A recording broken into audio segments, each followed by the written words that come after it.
Début de transmission, entre la Lune et la Terre. Salut à toutes et à tous. Aujourd'hui, en février 2024, avec les invités de la saison 1, on est resté bloqué sur la Lune. On voulait juste prendre une photo et revenir. On peut plus redécoller. On travaille à la réparation du prototype, mais avec Pierre, on pense que c'est un pépin moteur. Dans la base de vie, on a de quoi tenir pendant un mois. Et avec Bruno, Aude, Serge, Martin, Pierre et Louis, on s'occupe comme on peut.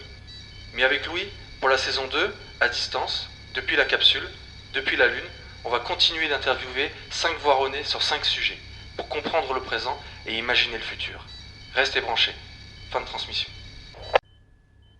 Salut Rémi. Salut Antoine. Est-ce que déjà dans un premier temps tu peux te présenter ? Avec plaisir. Donc, je m'appelle Rémi Veller, j'habite la région voironnaise.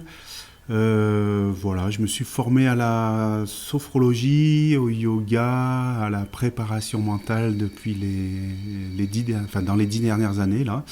Et j'interviens essentiellement dans le milieu sportif, mais également le milieu, associatif avec la MJC de la Buisse notamment. Je travaille essentiellement avec le pôle régional de basket de Voiron qui est hébergé à TSF depuis janvier 2020. Donc c'est la 4e saison que j'interviens pour eux en tant que préparateur mental en collaboration avec la psychologue du pôle. Et puis depuis 3 ans, on transmet le yoga à ces jeunes basketteurs. Pour leur apporter une autre approche de la pratique sportive et pour développer certaines capacités, certaines habiletés à travers le yoga. D'accord. Et je crois aussi que tu t'interviens au club de rugby de Voiron. Ça me fait penser à Bruno qu'on a dans le vaisseau, qu'on avait interviewé il y a quelques temps. Donc tu interviens aussi au club de rugby. On est en collaboration depuis de longues dates, puisque j'étais éducateur au SO Voiron jusqu'en 2016, en gros de mémoire 2009 à 2016. Et c'est d'ailleurs là qu'a pris toute la source de cette démarche il y a 10 ans, puisque je faisais partie d'un staff pour les U17 à l'époque, un effectif avec lequel on a fait une finale quart sud-est perdue contre Saint-Laurent-du-Var. Et ça a été le début de l'histoire parce que sur ce match-là, nos joueurs cadres ont perdu le fil du match et ont sont passés à côté de leur match tout simplement.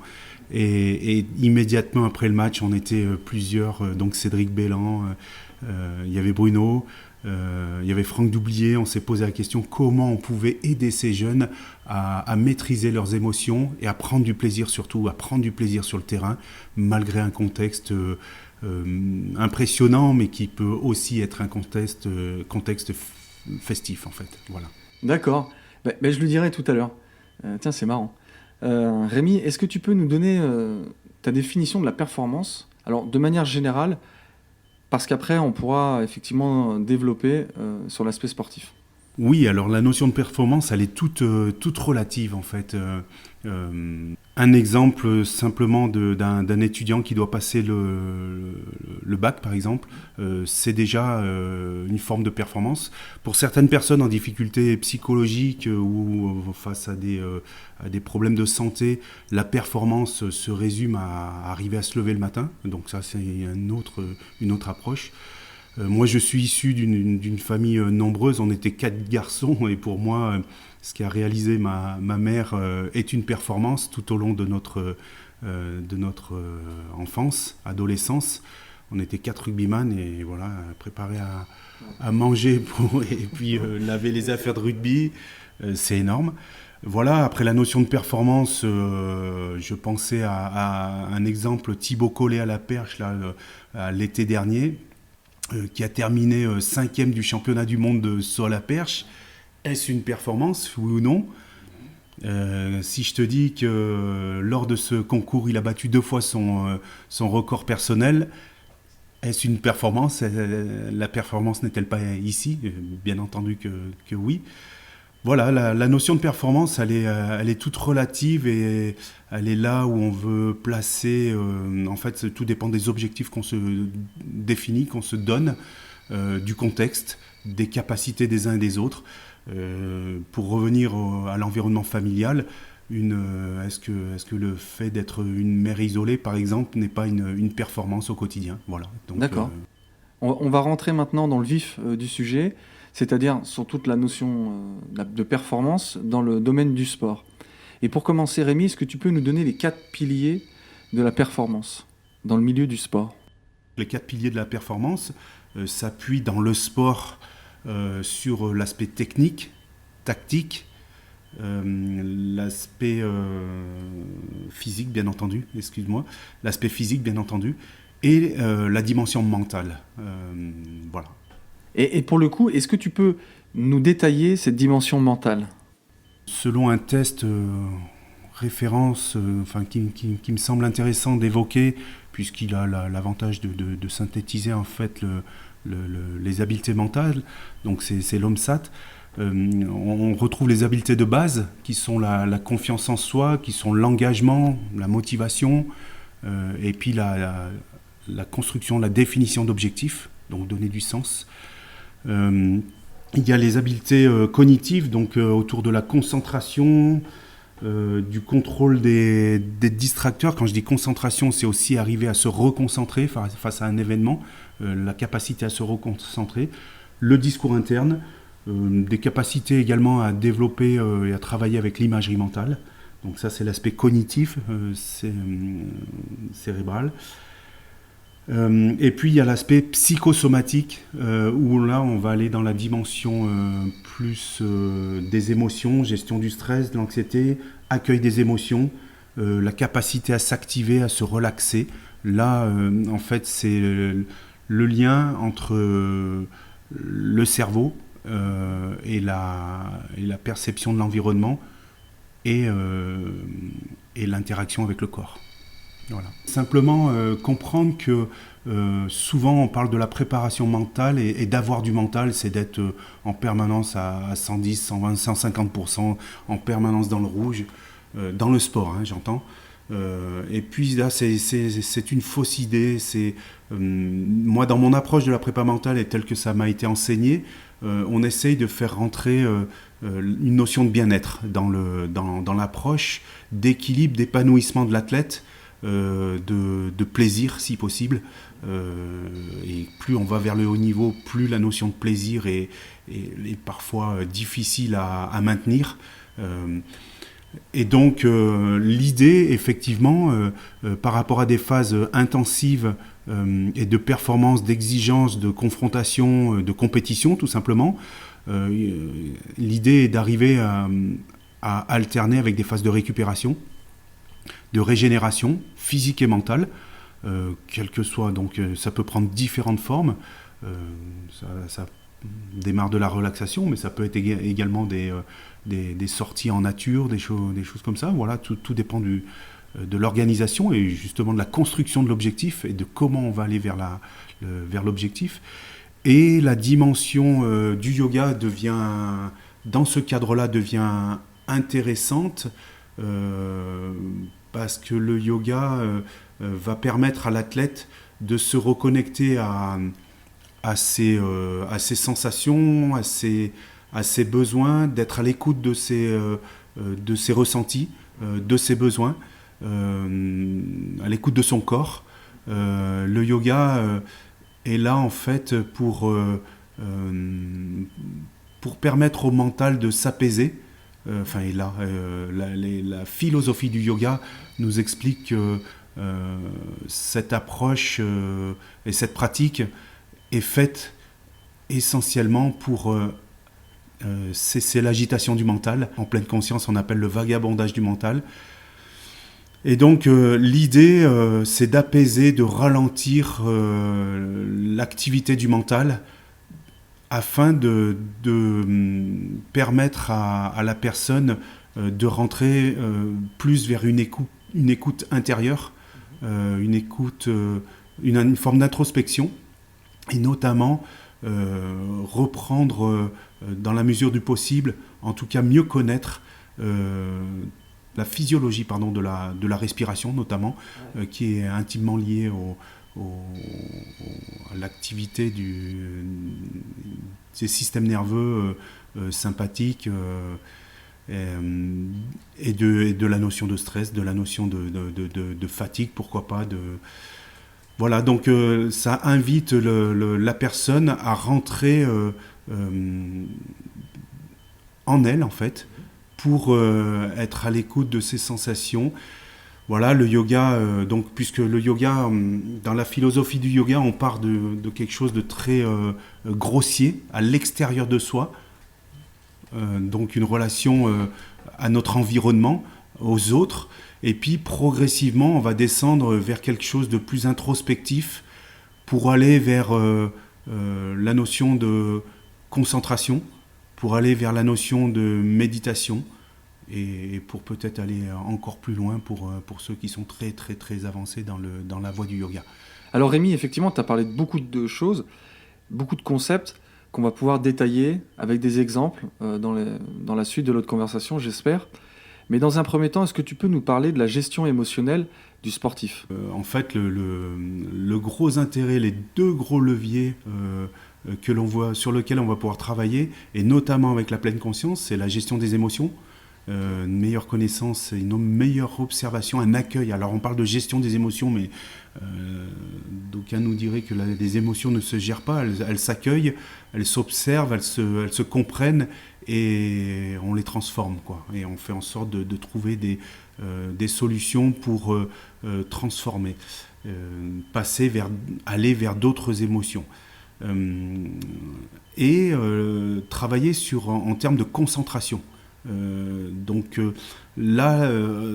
Pour un athlète de haut niveau, l'abstraction de l'environnement, ce qu'on appelle les distracteurs, est d'arriver à être concentré sur la tâche, focalisé en yoga on appelle ça l'objet de concentration, focalisé sur la tâche de façon à être le plus efficient possible, le plus performant dans l'instant.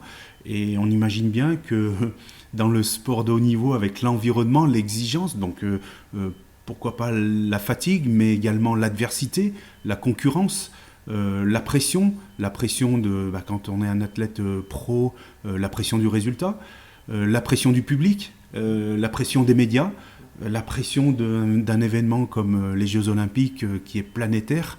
Donc si on commence à penser à toute cette pression, ça va être quelque chose de difficile à gérer. Et puis qui peut supporter une telle pression ? D'où cette approche de la prépa mentale où on va inviter l'athlète à construire des routines de performance et à se focaliser sur des informations pertinentes, sur ce qui dépend de lui, sur l'élaboration de sa performance en mettant en place des routines, des habiletés, des capacités, des ressources, des forces qui lui sont propres, qu'il a développées également et qui lui permettent d'être performant sur le tatami, sur le court, sur la piste, sur le stade, quoi, le terrain. Voilà. Alors Rémi, si on a bien compris avec Louis, l'idée c'est concernant le sportif et la gestion émotionnelle sous pression, il y a deux choses. La première, c'est accueillir l'émotion, la comprendre. La deuxième, c'est travailler sur la concentration, c'est-à-dire rentrer comme dans un tunnel, on va dire émotionnel, faire abstraction des distracteurs et de l'autre côté, établir des routines de performance. Tout à l'heure, tu as parlé des JO. Alors, ce dont on a parlé sur la théorie, c'est super, mais à mettre en place, ça doit demander une force incroyable. Oui, en fait, c'est une gymnastique. On appelle muscler son mental, en fait. C'est une gymnastique qui prend du temps. En fait, il y a des circuits neuronaux qui sont établis de par la construction de l'athlète depuis son enfance, en fait. On parle de l'environnement familial, des croyances, de l'éducation, mais aussi de la confiance en lui, de l'estime de lui. Donc, il y a tous des schémas neuronaux qui sont établis. Et peut-être certains de ces schémas sont... ces autoroutes neuronales sont contre-productives par rapport et posent problème à certains moments de la performance. Donc l'idée, c'est de comprendre, d'observer ce qui se passe déjà, d'accueillir ce qui se passe, Donc effectivement, il y a deux phénomènes là qui me viennent qui peuvent être très gênants. C'est les pensées négatives, où là tout peut s'enchaîner et puis l'athlète s'effondrer en fait, simplement par un discours interne qui n'est pas positif en fait, et avec lequel il n'arrive pas à rebondir, un discours interne qui devient omniprésent, oppressant et contre-productif par rapport à la performance. Et puis donc la gestion des distracteurs, donc c'est l'environnement. Ça peut être aussi des décisions arbitrales, des décisions contestables qui peuvent sembler injustes, des choses comme ça. Il faut arriver à switcher, on dit, enfin le terme employé, c'est arriver à switcher, c'est-à-dire faire abstraction de ce qui vient de se passer, surtout ne pas réfléchir à la conséquence et revenir à l'instant présent. Et donc là, c'est là qu'on retombe sur la pleine conscience. Revenir c'est une stratégie, hein. Je ne dis pas que c'est la stratégie pour tous les athlètes, mais c'est une stratégie qui est actuellement proposée et qui est en voie de développement et un petit peu mis en lumière avec cette approche des Jeux Olympiques. Donc l'idée, c'est de revenir à l'instant présent et revenir à une attitude et se focaliser sur les éléments importants à mettre en place pour performer. Revenir à une attitude de performance. Alors juste, Louis, on va recadrer la conversation. On a vu les 4 piliers de la performance avec le technique, le physique, le tactique et le mental. Donc depuis, avec Rémi, on parle effectivement de cette dimension mentale. Ce qu'on entend, Rémi, c'est que l'athlète, il se doit d'avoir un esprit clair, d'une grande clarté. Alors aussi bien, on l'a vu dans la préparation de la compétition, ça peut être les JO ou un grand chelem au tennis. Ce qui est plus délicat, effectivement, c'est la gestion émotionnelle pendant la performance. Et tu parlais tout à l'heure de switcher. Je te donne un exemple. En finale de Coupe du Monde, 85e minute, tu prends un péno, juste ou injuste, peu importe. Est-ce qu'à ce moment-là, le sportif, il est quand même, il manque parfois un peu de lucidité là. Il reste 5 minutes. Comment ça se passe cette gestion émotionnelle immédiate ? Par rapport à ce que tu disais tout à l'heure, la performance passe très certainement, enfin c'est les athlètes qui peuvent nous répondre, hein, par un esprit clair, effectivement. La colère, la frustration, ce sont des émotions qui ne seront pas productives en fait, qui seront contre-productives par rapport à l'objectif de performance. Nourrir la colère et la frustration, par exemple, n'a pas d'intérêt, si ce n'est peut-être aller puiser une énergie au fond de soi pour basculer tout de suite sur autre chose, mais aller chercher dans les dernières secondes qui va jouer cette possible égalisation. Alors tu vois, ça me fait penser à Rafael Nadal. Moi je trouve que ce mec-là, mentalement, c'est incroyable. Il arrive au Grand Chelem, alors il est prêt physiquement, tactiquement, techniquement et mentalement. Je pense qu'il a dû mettre en place, effectivement, ça c'est certain, toutes ces procédures. Et même ces procédures, on les voit pendant ces matchs. Tu vois, il est très maniaque et tout ça. Et ça, c'est très impressionnant. Et on voit effectivement pendant la performance, pendant le match, qu'il y a peu de choses qui peuvent le faire vaciller. Et donc ça, enfin, moi je trouve ça mais incroyable. Et il y a beaucoup de sportifs, d'hommes et de femmes, tu sens que c'est très compliqué, que ce soit au golf, au basket, enfin dans différents sports, c'est incroyable. Alors, je voulais juste aussi te poser une question par rapport à cette gestion émotionnelle et de stress. On a vu effectivement la préparation avant la compétition. Là, on vient de voir la gestion avec l'effet de switcher pendant la performance. Mais il y a un ennemi pour le sportif ou la sportive, c'est la veille de match, la veille de performance. Est-ce que tu peux nous en parler ? Il y a une chose très intéressante, c'est faire le match avant le match. Et là, on parle d'anxiété, on parle plus de stress. Le stress, on dit que c'est le jour du match. C'est un mécanisme qui voit le jour, en tout cas dans la façon, dans le courant dans lequel je suis dans la formation que j'ai reçue. Le stress, on dit que c'est le jour du match, lié au contexte bien sûr, lié à l'environnement et surtout à la perception que l'on a de l'enjeu, de l'environnement. Donc c'est très subjectif le stress. Mais de la même manière, l'anxiété, l'anxiété, elle, est à la limite, c'est pas à la limite, mais même plus consommatrice d'énergie. L'anxiété peut être moins forte dans le ressenti, mais elle s'installe sur un temps plus long.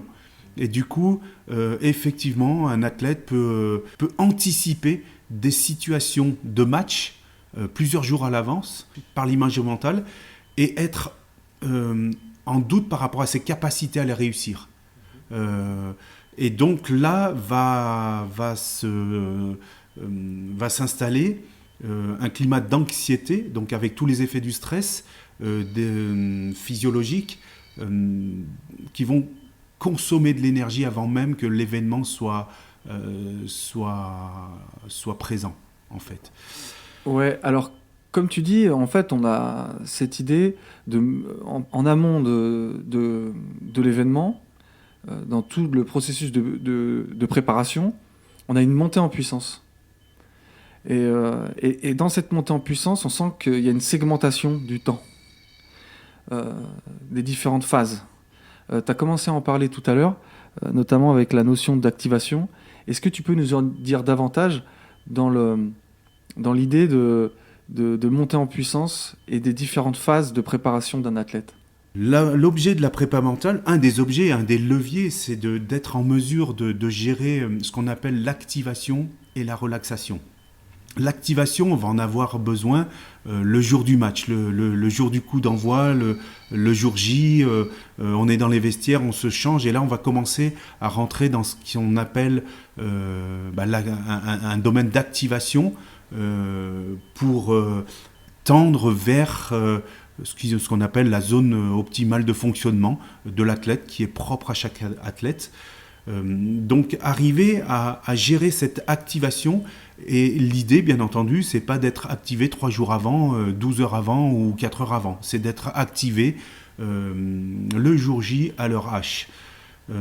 Et entre ces moments de compétition, d'entraînement où il faut être performant, il faut dépasser un petit peu, se confronter en tout cas à ses limites, entre ces moments d'activation intense, d'implication, d'engagement, on va pouvoir installer des moments de récupération, de régénération.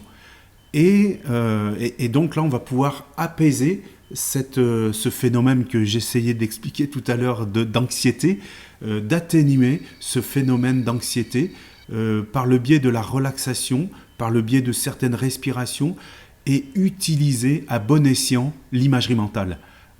Plutôt que de se dire je ne vais pas arriver à faire tel geste dans telle situation à tel moment, c'est inverser l'approche de cette situation en mettant en place tous les paramètres de réussite, en visualisant la réussite, réflexion sur ce que je dois mettre en place pour réussir mon geste, pour bien lire le jeu par exemple, pour identifier la situation, ce que je mets en place et comment je le réalise. Et ça, l'imagerie mentale a tout son intérêt dans ce domaine-là, puisque c'est un travail purement cérébral en fait, qui ne demande pas de ressources physiques comme une situation réelle peut le demander. Et c'est une approche très intéressante, et notamment pour l'aspect tactique. Réfléchir, envisager, anticiper, tout ce que l'on pourra anticiper sera favorable à la performance. Le cerveau déteste être surpris. Et donc, l'une des approches de la prépa mentale, c'est aussi de réfléchir et d'anticiper tout ce qui est anticipable. Donc, dans des situations de jeu particulières, une une équipe adverse avec une grosse défense, avec des joueurs très rapides, des choses comme ça.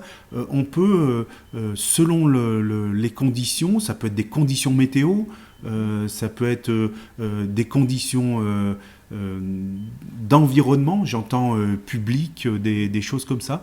On peut visualiser, anticiper cette approche et mettre des stratégies en place. Voilà, réfléchir à des stratégies. Comment je peux faire ? Et ça, c'est vraiment un axe fort de la préparation mentale, au-delà de la gestion des émotions, au-delà de la gestion du stress. Le stress vient, comme je te l'ai dit tout à l'heure, quand le cerveau est face à une situation qu'il n'a pas su anticiper, face à laquelle il n'a pas, a priori, la réponse immédiate. Et donc, tout ce qu'on va pouvoir travailler en amont va aller dans le sens de la gestion du stress, de la baisse de l'intensité du stress, développement de la confiance en soi, et puis donc capacité à accueillir et accueillir, mais c'est à gérer l'intensité de ses émotions également. Oui, et d'autant plus, il y a quelque chose qu'on n'a pas abordé, c'est l'adversaire. Alors l'adversaire dans un sport co ou dans un sport individuel, mais alors que ce soit direct ou indirect, donc ça peut être un match de volley, on a l'équipe qui est en face, ou dans le golf, où on ne l'a pas directement, l'adversaire en face. Il y a aussi les concurrents, c'est-à-dire que si tu as un poste au rugby à l'aile, tu peux avoir un concurrent. Donc il y a cette idée de compétition, est-ce qu'elle n'est pas liée, alors à tort ou à raison, à cette idée de comparaison ? La comparaison, c'est la première erreur que l'on peut faire, et c'est la première trappe dans laquelle on peut tomber quand on est dans une logique de performance. C'est se focaliser, l'idée, c'est se focaliser sur ce qui dépend de moi. Donc c'est aussi apprendre à se connaître, à connaître ses qualités, ses points forts, ses ressources. Et après, dans le sport de haut niveau, on va essayer d'optimiser toutes les ressources, mais dans un premier temps, on sait qu'il est plus facile de développer des qualités intrinsèques et des capacités intrinsèques que d'essayer de développer des capacités qui ne nous, a priori, correspondent pas. Après, tu vois, ça me fait penser au foot, à José Mourinho. À une époque, il avait au Real Madrid, je crois qu'il avait Benzema, et effectivement, il le mettait en concurrence. Mais tout ça était bien géré. Tout ça, et c'est pour ça que ça fait le génie de certains entraîneurs qui amènent de la concurrence à des bons moments pour essayer de rendre meilleur un sportif ou une sportive. Donc ça aussi, c'est vachement intéressant. Tu disais aussi au tout début de notre conversation, sur les 4 piliers, il y a aussi la tactique, la tactique, elle, va s'adapter à l'adversaire. Bruno nous disait quelque chose l'autre fois sur le rugby qui était vachement intéressant, et notamment sur l'aspect humain, c'est-à-dire trouver sa place sur le terrain, et notamment au rugby. Qu'est-ce que j'apporte ? Qu'est-ce que tu en penses, Rémi ? Le premier socle, c'est savoir qui je suis. Qui je suis, quelles sont mes qualités, quelles sont mes forces, si je suis dans une équipe, qu'est-ce que mes valeurs, quoi, qu'est-ce que j'apporte au groupe, déjà apprendre à se connaître soi-même. Ça, c'est déjà la première démarche. Et de façon à ce qu'on puisse se recentrer sur ses qualités propres, intrinsèques, et en cas de difficulté, ça en match ou en compétition, en cas de difficulté, si la situation ne se passe pas exactement comme on l'avait envisagé, arriver à se replier, à se retrouver sur ses qualités propres. Le qui je suis est un axe majeur.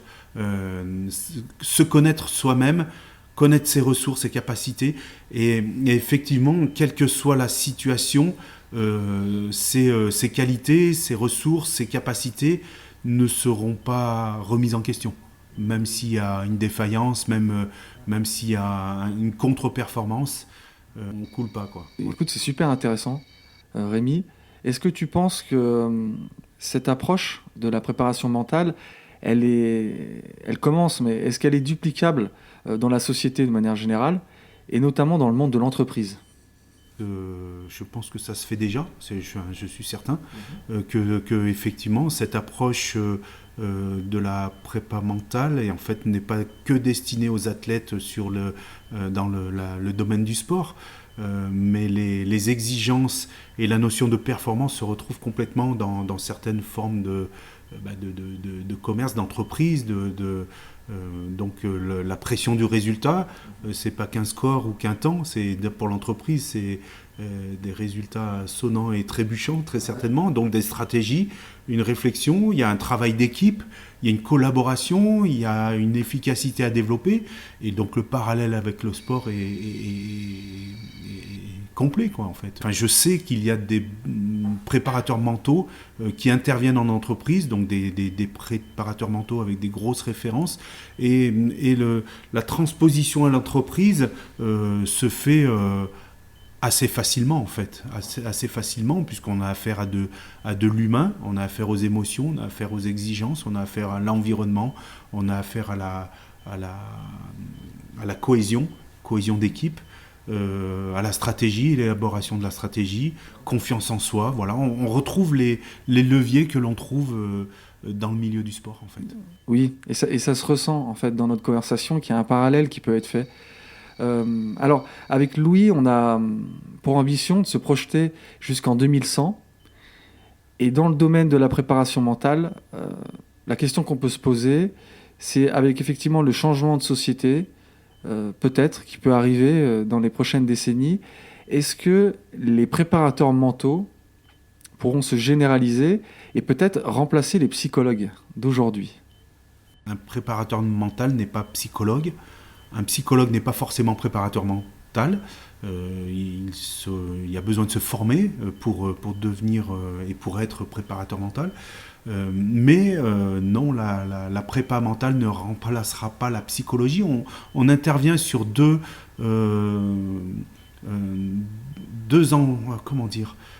sphères différentes.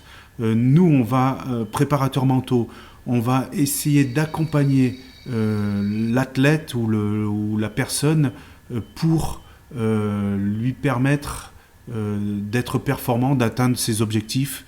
Donc c'est des outils qui sont très pragmatiques, factuels, qui sont des outils de terrain. Et on parle de coping. Le coping, c'est le faire face.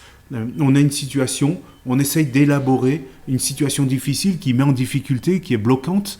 On va essayer d'élaborer des stratégies, soit pour dépasser, soit pour contourner, pour transformer en tout cas la situation, et pour la dépasser, enfin pour la contourner. Trouver des solutions pour la dépasser, pour aller voir ce qu'il y a derrière. La psychologie, elle va travailler beaucoup plus en profondeur sur la construction de la personne. On parlait d'estime de soi, donc la psychologie peut travailler là-dessus. Et une nouvelle fois, je ne suis pas psychologue, mais la psychologie va travailler sur la construction de la personne. Une athlète de haut niveau récemment, là, qui me disait j'ai été obligé je ressentais le besoin, j'étais obligé, elle n'est pas obligée, elle a ressenti le besoin de faire un travail psychologique sur elle à l'aide d'une psychologue, parce qu'elle avait la sensation d'avoir fait le tour de tous les outils de la prépa mentale et régulièrement, des blocages revenaient les mêmes. Donc elle sentait qu'il fallait aller un petit peu plus en profondeur dans qui elle était, dans comment elle s'est construite, dans d'où venaient ces blocages, en fait, d'où venaient ces réactions, ces mécanismes.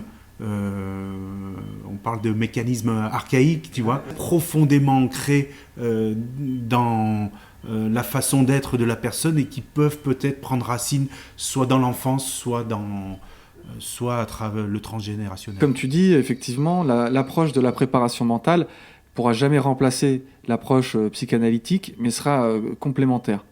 Alors, sans transition, bientôt, avec Louis, on va recevoir Nicolas Bailly, qui est un chef d'entreprise passionné de nouvelles technologies. Est-ce que tu aurais une question à lui poser ? La question pour Nicolas, en quoi et comment les nouvelles technologies,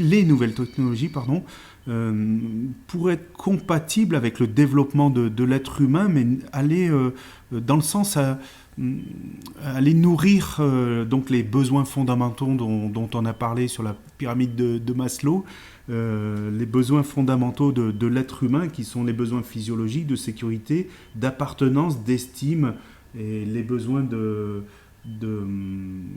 réalisation de soi. Comment ces nouvelles technologies pourraient accompagner cette construction de l'humain, voilà. Écoute, on lui posera la question à Nicolas.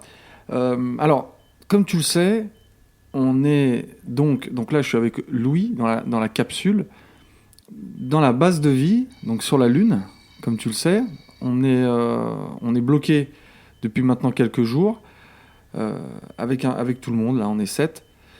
À savoir, comment tu peux nous aider là, parce que on a été un peu sous le choc quand on a su qu'on pouvait pas redémarrer pour repartir sur la Terre. On est dans la base de vie, c'est très... Il n'y a pas beaucoup d'espace en vrai, on a de quoi manger et de quoi boire pendant 1 mois. Est-ce que tu aurais des conseils à nous donner, qu'on puisse appliquer ? Alors c'est une excellente question, les conditions sont particulières. Effectivement, je peux imaginer cette situation dans un environnement clos, restreint, avec un effectif et de la place peut-être restreinte. Moi, ce que je peux conseiller, c'est déjà d'accepter la situation.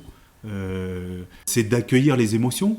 Les émotions, la situation est la même pour tout le monde, mais elle est vécue probablement, certainement, c'est sûr, à 100%, différemment pour les personnes. Et juste déjà d'évoquer, être en mesure d'évoquer les émotions, ce que chacun vit, va permettre d'établir un échange, d'établir une communication, d'accueillir et de sentir, d'identifier là où chacun se situe, émotionnellement parlant.